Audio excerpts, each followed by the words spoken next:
इंसान जब सबका भला करता है, किसी का भला हो ना हो, उस इंसान की इच्छा, उस इंसान की भावना की वजह से उसका खुद का भला परमपिता परमात्मा जरूर किया करते हैं।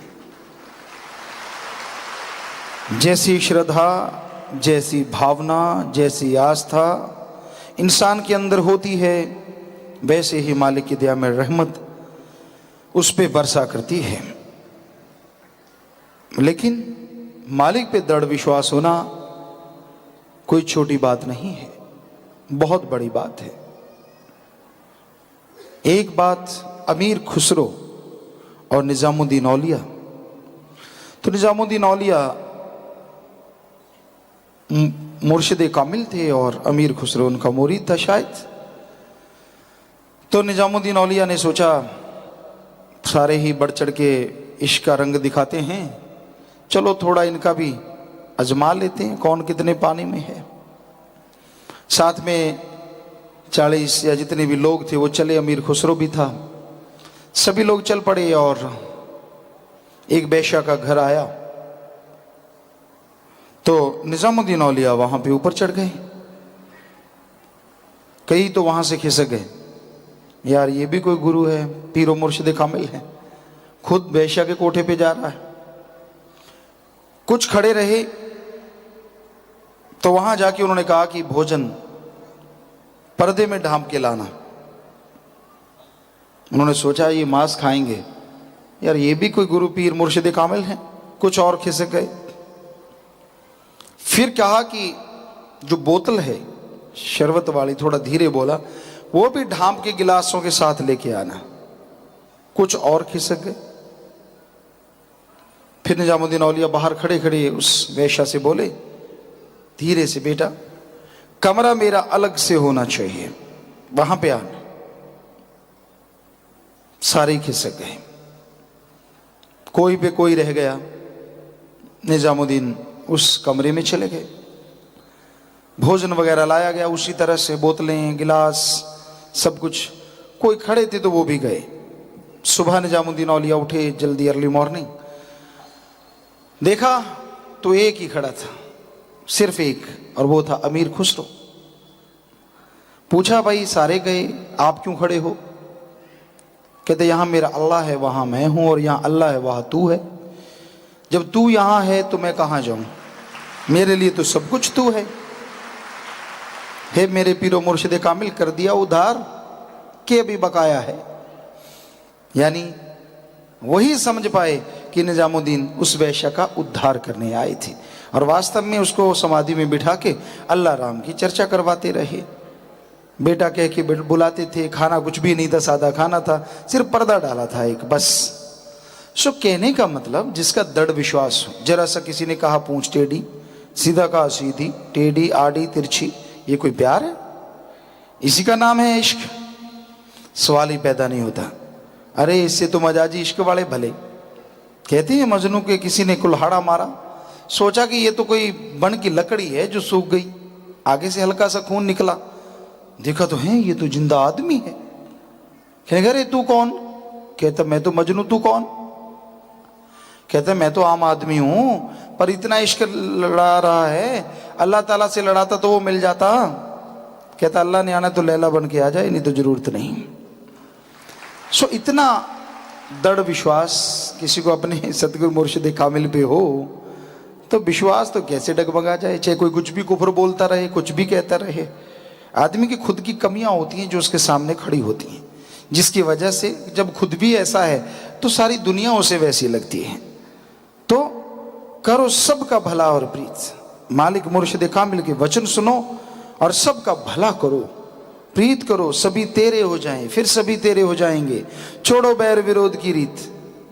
कौन बैरी कौन बेगाना, किसको अपना किसको बेगाना आप कहते हो? क्योंकि सबके अंदर अल्लाह वाहिगुरु राम का ठिकाना, सबके अंदर अल्लाह वाहिगुरु राम का ठिकाना। कौन है बेगाना? कोई भी नहीं, सभी तो अपने हैं। बस इतने अपने ना बनाओ कहीं अल्लाह मालिक सतगुरु को भूल जाओ। वो तो रहमो करम का मालिक है। ये थोड़ा ही ना है कि वो प्रगट होके ही रहमत बरसाएगा। अगर तड़फ है, दृढ़ विश्वास है, बिना प्रकट हुए भी वो बेड़े पार लंघा देगा। यही तो उसका नजर करम, रहमो करम होता है। इसलिए करो सबका भला और प्रीत, सभी फिर तेरे हो जाए। सबसे मीठा बोलो, ये नहीं कि अगले ने थप्पड़ उठाया आप ईंट दे मारो, फिर तो भाई कहां से भला हो जाएगा। छोड़ो बैर विरोध की रीत, कौन बैरी कौन बेगाना, छोड़ दो, कोई बैरी नहीं, सब मालिक की औलाद हैं। अहंकार छोड़ो, खुद ही छोड़ो, दीनता नम्रता धारण कर लो कि हम सब एक मालिक की औलाद हैं, सबका मालिक एक है। जब आदमी दूसरों की निंदा चुगली छोड़ के अपने सतगुरु मौला पे विश्वास धरता है तो भयानक से भयानक रोग एक पल में कट जाया करते हैं। जब क्यों किंतु परंतु निंदा चुगली तो छोटे से रोग भी बड़े बन जाया करते हैं, क्योंकि कर्म है आदमी के, जैसी जुबान का रस है वैसा ही असर होता है। देखने में आता, आप सुबह के समय में रूबरू में सुनते हैं, अल्लाह वाहिगुरु गौड़ खुदा रब का रहमो करम, सतगुरु की दया में रहमत, मुर्शिद कामिल की, कोई प्रसाद लेते ही भयानक से भयानक कैंसर जैसे रोग से पल में मुक्त हो जाता है। और कई ताने देते रहते मालिक को, मुझे क्यों नहीं ठीक किया, उसको तो कर दिया। अरे उस बड़ा विश्वास है तेरे में? सारा दिन तो जुबान पे निंदा चुगली बुराइयां गाता रहता है, नकल करता उनकी जो दृढ़ विश्वास करके पल में नारा लगा के सारा कुछ पार हो जाते। कर इतना दृढ़ विश्वास, बना अपने आप को ऐसा। नकल करनी आसान है, लेकिन अपने आप को उतना वैसा बनाना बड़ा ही मुश्किल होता है। हृदय पाक करो, खुदी ना हो, अहंकार ना हो। किस बात का अहंकार, किस बात की खुदी? जो जो गुल खिलाएं क्या मालिक जानता नहीं? इन लोगों को नहीं पता जो भोले बाले तेरे को सजदा करते हैं, लेकिन अल्लाह ताला तो जानता है। तो शर्म कर, हया कर, दीनता धारण कर, नम्रता। कबीर जी ने जब इतने बड़े संतों के कह दिया, कबीरा सब ते हम बुरे, हम तज भला सब कोई, तू किस बात का अहंकार करता है? खुद ही ना कर, मारा जाएगा बिन मौत। मतलब आदमी अगर खुद ही करता है, अहंकार करता है, तो वो तड़फता ही रहता है, चैन उससे नहीं मिलता, शांति नहीं मिलती। इसलिए अहंकार नहीं करना चाहिए। दीनता नम्रता का पल्ला पकड़ के रखो, सबसे बेगर्ज निस्वार्थ भावना से प्यार करो। बड़े माँ बाप बराबर, बहन भाई छोटे बेटे बेटी के समान, इसी रिश्ते से पुकारो, इसी तरह बोलो, सुमरन करो, तो यकीनन आप मालिक के रहमो करम के हकदार बन जाओगे। अंदर बाहर से खुशियां जरूर हासिल होंगी और आपके अंदर बाहर बहारें खिल जाएंगी।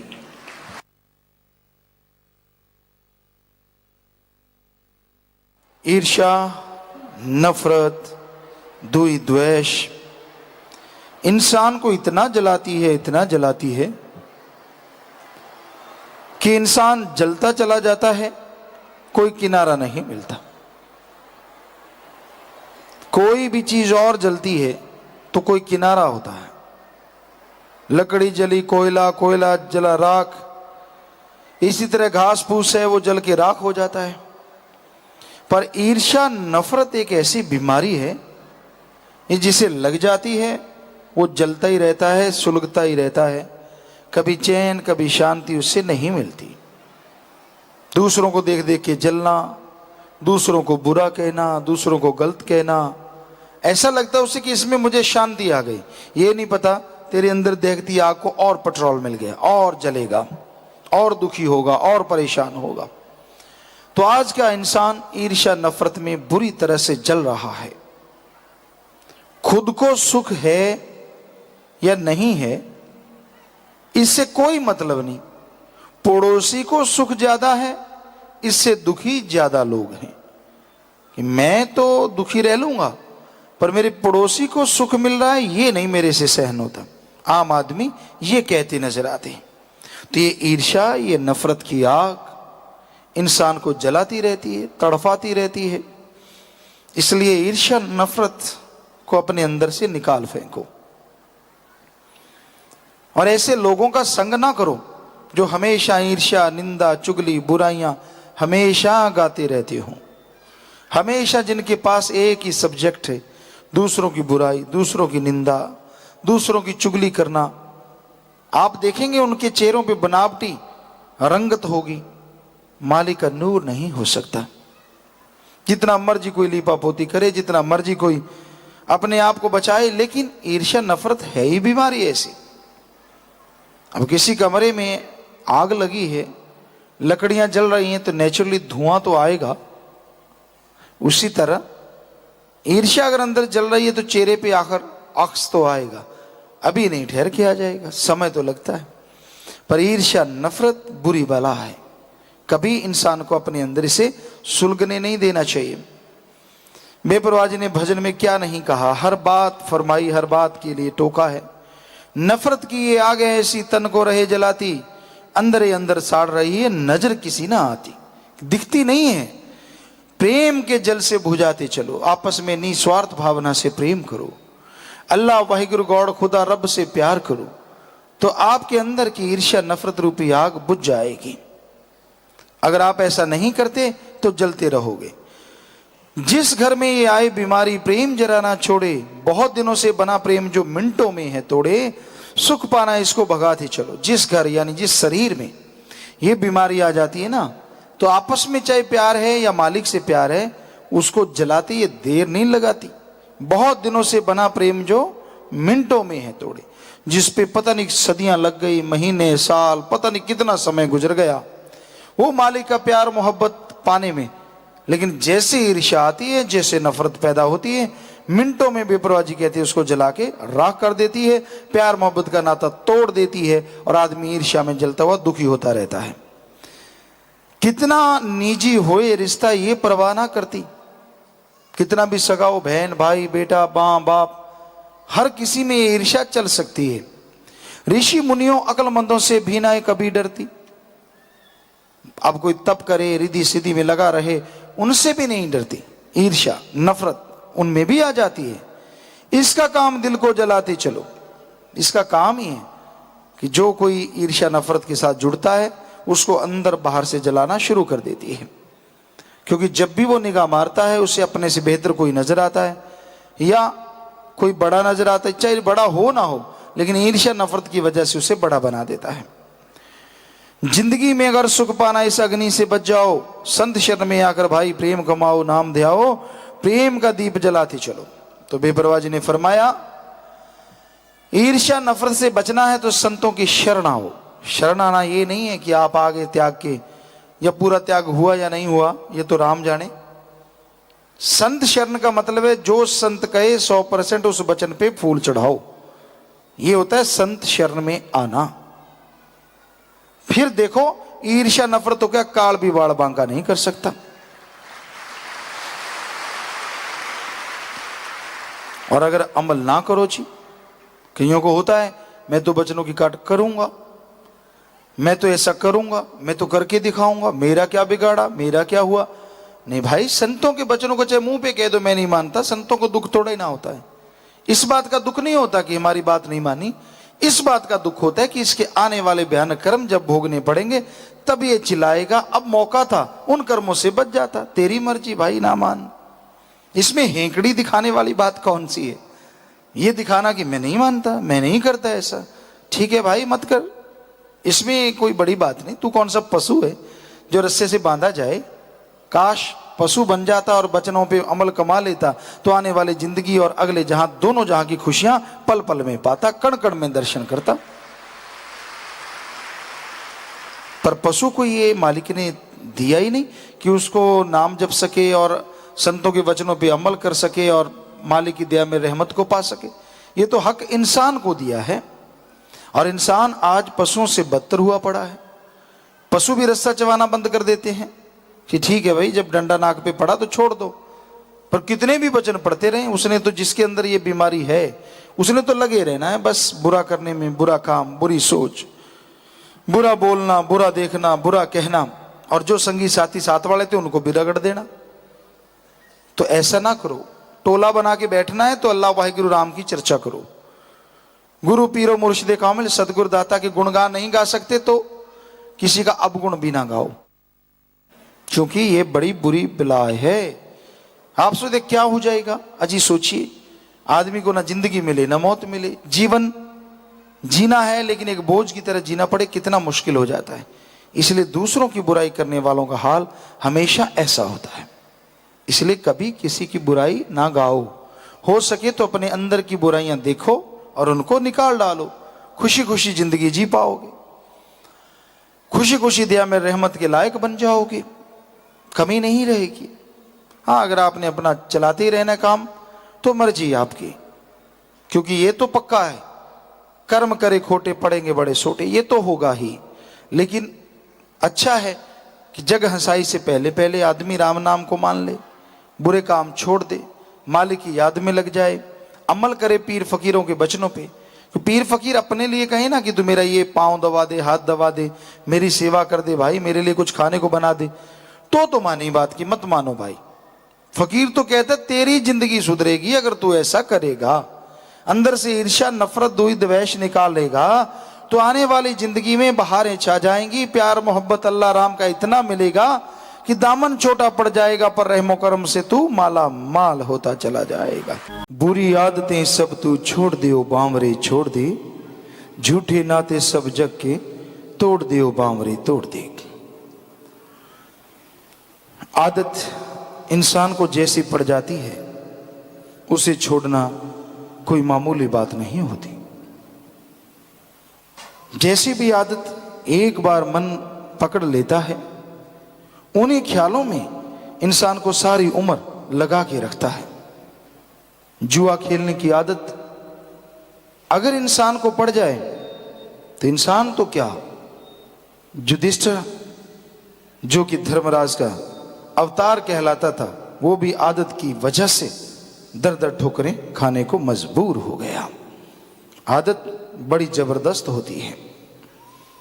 बुरी आदत पड़ जाए, संत पीर फकीर वो मोड़ सकते हैं, अपने आप को मोल्ड कर लेते हैं, चेंज कर लेते हैं, लेकिन कोई उनका मुरीद जो भक्ति इबादत करता है वो भी मोड़ सकता है।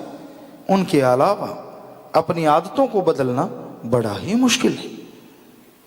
अपनी आदतों की वजह से इंसान को बहुत बार संसार में शर्मिंदा होना पड़ता है। अपनी आदतों की वजह से इंसान अल्लाह मालिक राम से दूर हो जाता है। इसलिए इस भजन में बेप्रवाह सच्चे मुर्शिद कामिल शास्त्र राम जी दाता फरमाते हैं, बुरी आदतें सब तू छोड़ दे ओ बावरे छोड़ दे। जो भी तुझे लगता है वो आदतें छोड़ दे अपने अंदर से। बुरी आदत इंसान के अंदर होती है और ये हो नहीं सकता सत्संगी को ये मालूम ना हो कि उसके अंदर क्या बुरा है क्या सही है। वो कोई भी काम करने लगे, ये हो नहीं सकता उसके अंदर से उसका जमीर सतगुरु आवाज ना दे कि तू गलत कर रहा है, अब तू सही कर रहा है। 100% 100% मालिक उसको अंदर से ख्याल देता है कि भाई मत कर। ये अलग बात है, लोग अपने जमीर की आवाज को, अपनी आत्मा की आवाज को दबा देते हैं, उस आवाज को सुनते नहीं। ये ऐसे थोड़ी ना सारे बात माननी है, ऐसे थोड़ी ना पूरे आते हैं मान के, फिर पूरी खुशियां भी तो नहीं मिलती, फिर इंसान रोता है, तड़फता है। तो भाई अपने अंदर निगाह मारो, आपके अंदर छोड़ने वाली चीज है आपके अवगुण, आपकी बुराइयां। इसलिए अगर किसी की बुराइयां देखनी है, अवगुण देखना है तो अपना देखो, दूसरों में देखना है तो गुण देखो, गुण। क्योंकि बाहर से जो देखते हो वो आपके अंदर आता है और अपने अंदर जो देखते हो वो चला जाता है। इसलिए अपने अंदर देखो अपने अवगुण, अपनी बुराइयां, ताकि वो चली जाएं। क्योंकि अगर अपने गुणों पे इतराने लगे या मान बढ़ाई करने लगे, मैं ये हूं, मैं वो हूं, मैं फलां हूं, तो वो भी चले जाएंगे, क्योंकि आप अहंकार में आ जाएंगे। इसलिए अपने अंदर निगाह मारो, अपने अवगुणों पे, अपनी बुराइयों पे, उनको निकाल डालो। और जितनी भी दुनिया है, हर इंसान के अंदर कोई ना कोई गुण होता है। इसलिए आप निगाह रखो बाहर गुणों पे। साधु एक भक्त को कैसा होना चाहिए? भक्त ऐसा चाहिए जैसे सूप सुभाए, सार सार को चुन ले थोथा दे उड़ाए। इधर भाषा में कह नहीं सकते क्या बोलते हैं, वैसे छाछ हिंदी में कहते हैं, छाछ होता है। वो जब भी आटा बनाते हैं घरों में तो उसमें गेहूं डाल के उसको यूं यूं एक स्टाइल में, एक तरीका होता है, उसको यूं करते हैं जैसे दाने ऊपर उछलते हैं। तो ये छाछ का करामात कह लीजिए या तरीका कह लीजिए। जो थोथे दाने होते हैं वो हवा में जाने से उड़ जाते हैं, बारीक दाने होते हैं वो आगे आ जाते हैं, और जो मोटे दाने होते हैं गेहूं के, वो छाछ अपनी तरफ खींच लेता है। उसी तरह एक भक्त जन को होना चाहिए। वो निगाह हमारे संसार में थोथे दाने भी हैं, बारीक भी हैं, यानी अवगुण भी हैं, बुरी आदतें भी हैं, लेकिन आपने क्या ग्रहण करना है? मोटे मोटे दाने, गुण। गुण ग्रहण करो तो गुणवान बन जाओगे और भगवान की दया में रहमत के लायक बन जाओगे। दूसरों की बुराई देख के खुश ना हो, किसी में अवगुण देख के खुश ना हो सके तो उस अवगुण को दूर करने के लिए प्रेरणा दो, नहीं तो चुप हो जाओ। क्या पता कल को आपके अंदर वो बुराई आ जाए। इसलिए दूसरों के गुण देख के उनको ग्रहण करते जाओ तो गुणवान इंसान बनता है। तो संत पीर फकीर जीव को बार बार समझाते हैं, तेरे भले की कहूं, मान ले रे भाई तेरे भले की कहूं। संत कभी किसी का आकाश, कभी किसी का बुरा कर ही नहीं सकते। ये अलग बात है, दुनिया वाले चाहे कुछ भी कहते फिरें, सच्चा संत पीर फकीर परमार्थ के लिए आता है। तरुवर फल नहीं खात है सरोवर पीव ननीर, तरुवर फल नहीं खात है सरोवर पीव ननीर, परमार्थ के कारणे संतन भयो शरीर। संत कोई भी एक्टिविटी गतिविधि करते हैं उसमें अपना स्वार्थ नहीं होता। जिस तरह एक पेड़ फल पैदा करता है वो खुद नहीं खाता, समुद्र में पानी होता है वो खुद नहीं पीता, उसी तरह संत जो भी वचन करते हैं, कहीं भी जाते हैं, कुछ भी करते हैं, उसमें कोई ना कोई राज छुपा होता है और उसमें सब जन कल्याण के लिए, समाज के सुधार के लिए संत सत्संगे लगाते हैं, मालिक के नाम की चर्चा करते हैं।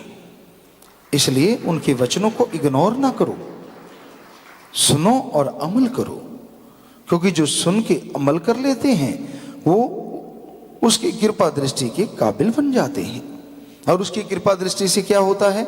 अंदर शांति आती है और अंदर सुरूर आता है, नशा आता है, चेहरे पे मालिक का नूर आता है। आदमी बेनूर नहीं होता, आदमी बेजार नहीं होता, आदमी बेचैन नहीं होता, क्योंकि उसका मालिक तो हर समय अंदर है। और जैसे राम नाम से जुड़ता है, जैसे अच्छे नेक कामों से जुड़ता है, तो मालिक का वो नाम अंदर से दुनकारें देता हुआ उसे बेइंतहा खुशियों से लवरेज कर देता है, बेइंतहा खुशियों से जोड़ देता है। मन मते और मन की बात ना सुनो। मन क्या है? दो शक्तियां हैं हम सबके अंदर, आदमियों के अंदर, इंसानों के अंदर। एक शक्ति को कहते हैं आत्मा और एक को कहते हैं मन। मन क्या है? आदमी के दिमाग को, आदमी के माइंड को जो नेगेटिव थॉट्स देता है, जो बुरे ख्याल देता है, उसे हिंदू और सिख धर्म में मन कहा है। इस्लाम धर्म में नफ्स शैतान कहते हैं। तो आप कहीं भी बैठे हो, दिखावा कुछ भी कर रहे हो, अगर आपके अंदर बुराई चल रही है तो आपके मन का कारण है, मन आप पे हावी है। और अगर आप कहीं भी चल फिर रहे हो, आपके अंदर भले विचार आते हैं, यार उसका भला कर देना चाहिए, नेकी करनी चाहिए, अच्छे अच्छे नेक नेक विचार, मालिक का नाम लेना चाहिए, इत्यादि इत्यादि, तो ये सारे विचार जो हैं ये आत्मा की आवाज है। इस्लाम धर्म में कहते हैं रूह या जमीर की आवाज है, जो आदमी को प्रेरित करती है कि तू मालिक से जुड़, अल्लाह मालिक की दया में रहमत के खजाने को लूट ले। तो ये दो आवाजें हर किसी के अंदर आती हैं। माइंड, मन को माइंड नहीं कहते, कि लोग कह देते हैं नहीं, मन अलग चीज, माइंड अलग चीज। माइंड में तो अच्छे विचार भी आते हैं, मन में नहीं आ सकते। हाँ, जब आप सुन समाधि में जाते हैं, सुमरण करते हुए, भक्ति करते हुए, और अपने तिल में ज्ञान चक्षु नौलस तड़ाई, यहाँ 10वें द्वार में पहुंचते हैं, और उसके बाद आत्मा ऊपर उठती है, मालिक नूरानी और रूहानी दर्शन करती है, तो मन भागने से हट जाता है, वरना मन नहीं रुकता। तो भाई कबीर जी ने लिखा है कि मना रे तेरी आदत ने कोई बदलेगा हरिजन सूर, चोर जुआरी क्या बदलेंगे, ये तो माया के मजदूर, मना रे तेरी आदत ने कोई बदलेगा हरिजन सूर। चोर जुआरी, कबीर जी ने सिर्फ रात को डाका या चोरी करने वालों को नहीं कहा, शरेआम दिन दहाड़े जो ठगी, बेईमानी, रिश्वतखोरी, भ्रष्टाचार, 10 रुपए की चीज को 100 में देना ये कोई हक हलाल कड़ा परिश्रम की कमाई नहीं। हमारे वेदों में लिखा है कड़े परिश्रम से खाओ, क्योंकि हमने हर धर्म को पढ़ा है, रिसर्च किया है, विज्ञान को भी मानते हैं। तो ये देखने में आया धर्म महाविज्ञान है, तो धर्म में यही लिखा है मेहनत हक हलाल की रोजी रोटी खाओ। अगर आप पाप ठगी बेईमानी की खाओगे, जितनी मर्जी खाते जाओ, जितनी मर्जी बढ़ाते जाओ, घर से प्यार चला जाएगा, मोहब्बत चली जाएगी, आपसे खुशियां चली जाएंगी और घर में बेचैनी का आलम हो जाएगा। इसलिए मेहनत की हक हलाल की करके खाओगे, थोड़ी आएगी पर उसमें परम शांति मिलेगी, आनंद मिलेगा, लज्जत मिलेगा, सुकून मिलेगा, खुशियां मिलेंगी, संतोष मिलेगा। संतोष धन ऐसा धन है, अगर भिखारी के पास हो तो वो त्रिलोकी के राजा सा भी अमीर है, और ये संतोष धन सारी त्रिलोकी के राजा के पास ना हो तो भिखारी से भी कंगाल है। संतोष किसे कहते हैं? जो आपके पास है उसका सुख लो, और जो आपके पास नहीं है उसके लिए मेहनत करो, क्योंकि जो आपके पास है उसका सुख लेना चाहिए। जो पास में नहीं है उसकी चिंता नहीं करनी चाहिए, टेंशन नहीं, मेहनत कड़ा परिश्रम करते जाओ, मालिक अपने आप आपकी झोलियां भर देगा। अगर आप टेंशन लेते हैं, चिंता करते हैं, तो चिंता तो जीते जी इंसान को जलाने वाली चिता है। ये इंसान को जलाती रहती है, तड़पाती रहती है। जरा जरा सी बात पे चिंता, जरा जरा सी बात पे जो टेंशन किया करते हैं, ना खुद चैन में जीते हैं और ना दूसरे को जीने देते हैं। टेंशन किसी चीज का हल नहीं। हिम्मत से काम लीजिए, आगे बढ़िए, क्योंकि हमारे धर्मों में लिखा, हिंदू धर्म में लिखा है हिम्मत करे अगर इंसान तो सहायता करे भगवान। और इस्लाम धर्म में हिम्मत मरना मदद खुदा। आप हिम्मत कीजिए, अल्लाह ताला राम गॉड खुदा रब वाहिगुरु ईश्वर आपकी मदद करेंगे, आपका साथ देंगे। हिम्मत नहीं छोड़नी चाहिए, कभी भी नहीं। बाई चांस आपके कर्मों का बोझ आप पे पड़ता है, इसका मतलब ये थोड़ा ही ना है कि आप घबरा जाएं। नहीं, हिम्मत से डट के मुकाबला कीजिए, सुमन कीजिए।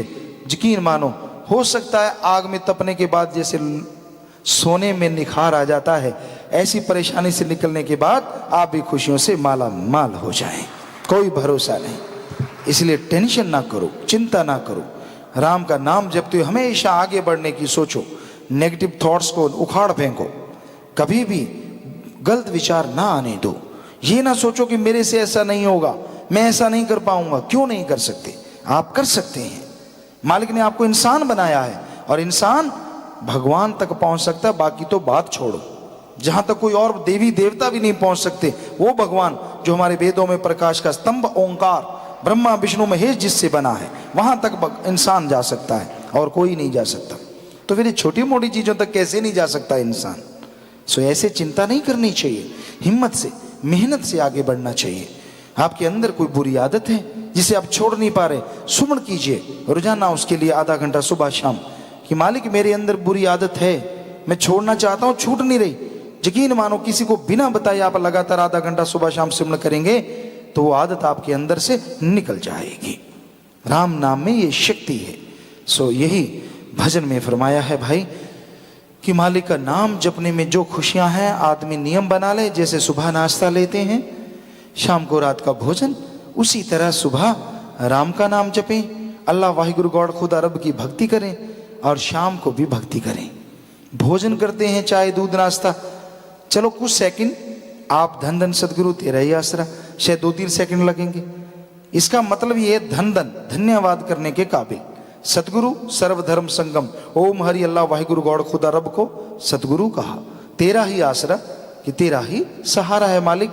ये कह के हम खाना खाएं, ये कह के पानी पिएं, आदत बना डालें। बोल के शोर थोड़ा ही ना मचाना है, अंदर ही अंदर। अंदर नारा लगाया पानी पिया, अंदर नारा लगाया खाना खाया।